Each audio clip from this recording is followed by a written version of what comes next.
office. Joining us now is presidential historian and American University professor Allan Lichtman. Allan, it's great to have you here as well as we get ready for these services. You know, we've just been talking about his legacies, his time in office, how unusual it was that this little-known governor of Georgia, peanut farmer, ended up in the presidency. How do you think about how that happened? I think about it because he was the right person at the right time for the 1976 election. Remember, that election was held in the shadow of, was to that point in American history, the worst scandal in U.S. history, the Watergate scandal that came within an inch of truly destroying our democracy. He was an outsider, as Larry pointed out. He was not part of the Washington establishment. He was kind of the Andrew Jackson of his time.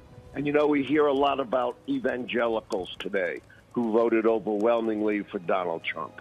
Well, Jimmy Carter lived the life of an evangelical Christian. He was our most devout president.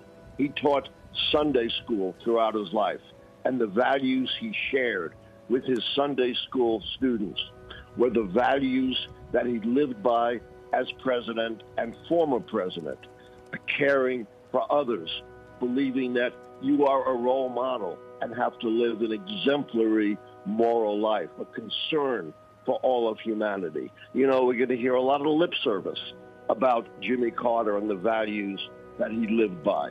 But unless our political leaders act on this and bring in their hearts a little bit of Jimmy Carter and perhaps dampen down the toxicity and polarization that marks today's politics, then all these pious words will have gone for naught. And Allan, you think today's electorate still has the capability to absorb some of those qualities from a leader? Yes, I do. I think, you know, we are in a dark time in our politics, a time of the electorate being fed vast amount of disinformation. As the great social philosopher Hannah Arendt said, once you lose truth, you lose everything. But Americans are, if nothing else, totally resilient.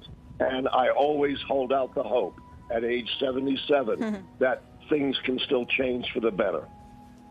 You know, it's interesting. We did hear from some of the leaders in Congress earlier in the week during the service at the Capitol, and you heard from Senate Majority Leader Thune and Mike Johnson, the House Speaker, also heard from Vice President Kamala Harris. The Democrats focused much more on the presidency, what he did for the environment, creating the Department of Energy and of Education.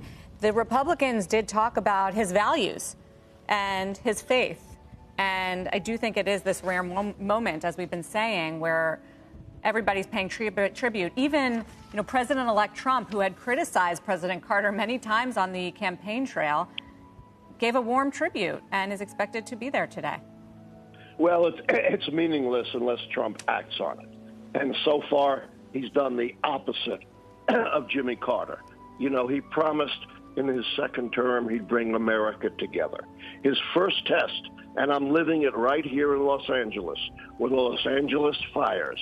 And instead of using it as a unifying moment, like, for example, Bill Clinton did after the Oklahoma City tragedy. Wait a minute.